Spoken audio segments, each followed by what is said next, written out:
You know, these days it's easy to talk about the Super Mario Brothers games and Super Mario World, but not many people I know, or at least around my circle, have ever played Super Mario Land 1 and 2.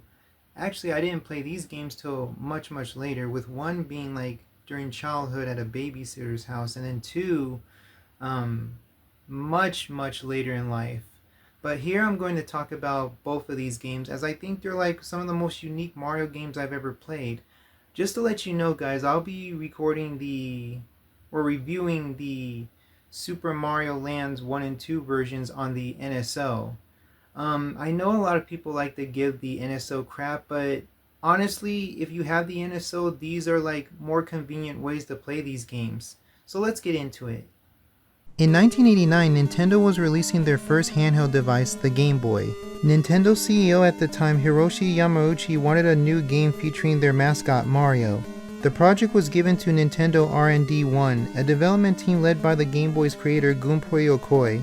Having worked on the Game & Watch series as well as under his protege and Mario creator Shigeru Miyamoto, this would be the first Mario title without Miyamoto, and Yokoi teams up with the director of the game, Satoru Okada. Both developed the original Metroid and Kid Icarus. The new Mario game was going to be part of a showcase for the Game Boy until a Dutch developer named Hank Rogers brought Tetris to Nintendo of America and convinced them that the game would help the company reach a wider audience, allowing it to be bundled with every Game Boy purchase. Despite this, Super Mario Land sold over 25 million copies, even beating out Mario 3. My first exposure to the game was at a babysitter's house where her daughter had a Game Boy, and I played this game, Kirby's Dream Land, and TMNT Fall of the Foot Clan. I had no interest in playing Tetris as a kid. My memory is kind of fuzzy on when I had a Game Boy, but I had a Game Boy Pocket as my first Game Boy. The only game I had on it at the time was a game called Tasmania 2 based on that 1991 Tasmanian Devil cartoon. So aside from my time at the babysitters, yeah, I didn't pay much attention to the Game Boy until the Game Boy Color came out and Pokemon Yellow took up most of my Game Boy time. So the story deviates from your usual Bowser kidnaps Peach routine. A space monster named Tatanga takes over Sarasaland and kidnaps the ruler Princess Daisy to make her his queen. Mario learns of this and travels to Sarasaland to save the princess from Tatanga. Yeah, this is Princess Daisy's first debut, and personally she's one of my favorite characters. So much so that she later develops her own personality where she's a lot more sassier than Princess Peach and will later have romantic feelings for Luigi. Despite this being Mario's first handheld adventure, Super Mario Land plays similar to its console counterparts. The A button allows the player to jump, while the B button serves as the action command, allowing Mario to run faster, while the D-pad controls where Mario walks and runs. As you can tell, the game looks and plays exactly like Super Mario Bros. 1. From its sprites, level design, and its timer, it plays just like Mario 1. But since you're no longer in the Mushroom Kingdom, the world and level themes are a lot different here. Essentially, if Super Mario Bros. 1 took place in a desert, the game has a total of 4 worlds with 3 stages in each of them, making it nearly half the length of Super Mario Bros. There's a total of 25 enemies in the game, with only the Goomba, Koopa Troopa, Bullet Bills, and Piranha Plants making a return. They all operate as they did in the previous games, except the Koopas here are called Bombshell Koopas. Unlike Koopa Troopas, you can only stomp on these guys once before they explode in a few seconds. Wow, that's pretty dark. Now, your items in this game are the usual coins, but you also have these 1-up hearts which give you an extra life. Power-up wise, there's only 3 of them in the form of the mushroom, flower, and the star, all operating like they did in the previous games. Only here the flower power-up turns you into Super Ball Mario, which it's essentially Fire Mario, except your Super Balls can bounce off walls and ceilings. When you get to the end of a stage, you're treated to a bonus game where you can choose to get extra lives or the flower power-up. It helps make the game a bit easier. Even if Super Mario Land's difficulty is pretty similar to Super Mario Bros., it's not that hard at all. Unlike Super Mario Bros. Though, Super Mario Land's bosses are actually unique. I admit I died to them a few times. Not a knock to my gaming skills, I am a platformer enthusiast after all, but I'm just saying they did get in a few shots. The names are pretty weird for these bosses. You have King Totomisu, Dragon Zamasu, Hyo Hyoi, Biko Kinton, and Tatanga. Naturally, since he's the final boss, Tatanga was the one I died to the most. Upon defeating the boss, you encounter Princess Daisy, only to discover that it's an enemy disguised as her. But once you rescue the real Princess Daisy, you take her back to the ship and fly away. The end. Somewhat your typical Mario ending, but hey, it's a short game, and Super Mario Land for Mario's first handheld outing, it definitely sets itself apart from its console counterparts. I say give it a go. It's short but sweet. Okay, that was Super Mario Land 1, now it's time to cover Super Mario Land 2, 6 gold coins. Development of a sequel began in November of 1991.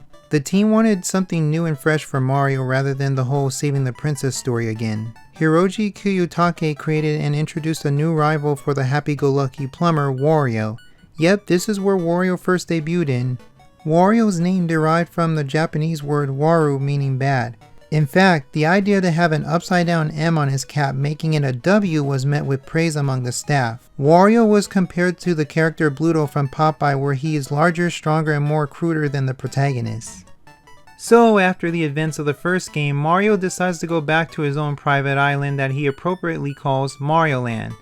Kind of a sign of things to come. But unfortunately, his castle has been taken over by an old acquaintance who goes by the name Wario. Wario casts a spell on the inhabitants of the island to serve him and to destroy Mario. He also scatters 6 gold coins across the island that Mario will need to gain as keys to access his castle. So make no mistake, Super Mario Land 2 plays like your standard Mario game, but this time things are a lot more fresher than even the original Mario Land. I would say it's probably the most original Mario game to this day. There's a lot of crazy and wacky elements that you would not see in any Mario game today. And I mean that literally. Of course you have your Goombas and your Koopas, but you also have enemies like sharks, jack-in-the-boxes, bears rolling on beach balls. Walking Jason masks? What the hell? What were they smoking when they made this game? You'd never find any of this in a Mario game. This is like a Mario game on crack. Guess the shrooms were finally getting to him. All of these unique enemies I feel should make a return in a more modern Mario game, though I know Mario has a family-friendly image to even have a Friday the 13th reference, but I think it could fit a new Wario Land game if they made a new one. I'm just saying, you know. Mario controls exactly how you expect from a standard 2D Mario game. He also has a spin jump returning from Super Mario World where you can break boxes from under you. There's a total of 4 power-ups in the game. The Mushroom, Fire Flower, and Star power-ups all make a return and operate as the same as they did before. The only new real power-up is the Carrot, which turns Mario into Bunny Mario, allowing him to glide through long distances. You can get some massive airtime with this power-up, to the point where you can nearly cheese the entire level. Honestly, I think this is one of Mario's best power-ups ever. Maybe even his most broken, more so than the raccoon suit and the cape. What really makes this game unique is that you're thrown into an overworld where you'll need to travel through 6 different worlds to get the 6 golden coins at your own pace. And the cool thing is you can go through any of the worlds in any order you want. It's not very often you see a Mario game going this type of progression. The goalpost this time around is unique. When you get to the end of a level, you have a normal exit or a higher exit in the form of a bell. Ringing the bell gives you access to a bonus out of 2. These give you the chance to win different power-ups or extra lives. You have a crane game and a maze-like game. I prefer the crane game personally. The worlds themselves, especially at the time, are pretty unlike Mario. You have Tree Zone, you have Space Zone, which yeah, we have Mario Galaxy today, but back then Mario in space was a new and unique idea. But instead of the launch star, you had to ride on a snot bubble from a hippo's nostril. Listen, Mario's a plumber. He's gone through dirty pipes, so he can go through hippo snot bubbles. Yeah. You have Macro Zone, where Mario is the size of an ant, literally. There's the Haunted Pumpkin Zone, which, again, walking Jason masks. There's the machine-based Mario Zone, where it takes place in Mario's crouch and is filled with balls. What is the implications here, man? What is the implications? And finally, the water-based turtle zone, where in the hub world you're literally swallowed by a turtle. This game is weird.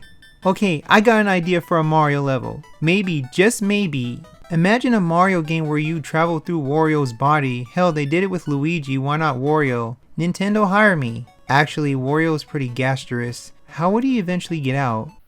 Actually, don't hire me. Each world has a few levels and some secret levels. The levels themselves give you different experiences such as gravity and space zone and swimming inside a whale's body. Yeah, this game is weird. The bosses are also very unorthodox in a Mario platformer. You have a bird, an octopus, a witch, the 3 little pigs, Ricky the rat, and Tatanga making a return from the first Mario Land. They're not very difficult, but they at least put up a good fight. For every boss you beat, you gain one of the 6 gold coins you need to access your castle and then take on Wario. The final fight with Wario is pretty interesting. Since Wario is similar to Mario, he can use the same power-ups that you can. Like his cronies, he's pretty easy, but he also puts up a good fight. Well, kinda.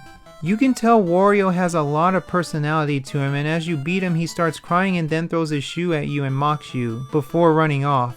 But after that, Mario reclaims his castle, and yeah, that's pretty much it.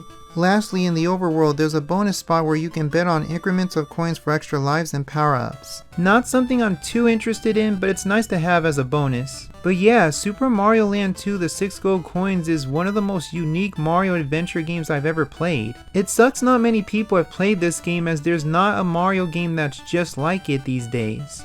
And having someone as the villain other than Bowser, well, aside from Warp from Mario 2, but let's be honest, that was originally Doki Doki Panic. But both Mario Land and Mario Land 2 are games definitely worth playing. If you have not played them, they're available on the NSO, so check them out. I'm not shilling for the NSO, by the way, I just want you guys to play these games. Play 'em! Play 'em!